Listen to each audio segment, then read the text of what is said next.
Balak mo bang magpunta sa Mindoro? Papaano ba ang biyahe dito?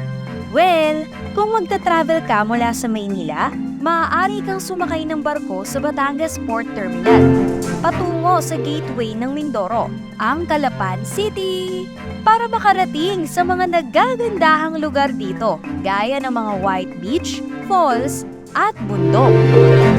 Depende kung saan ka manggagaling, pero may iba't ibang mga bus na maaari mong masakyan sa Cubao sa Quezon City, sa TAF sa Pasay City, at PITX naman sa Parañaque City. Pagdating naman sa Batangas Port, syempre kailangan mo ng tiket patungo sa Calapan mula sa mga shipping line.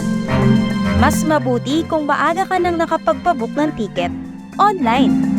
Kailangan mo lang din magbayad ng terminal fee na nagkakahalaga ng 30 pesos.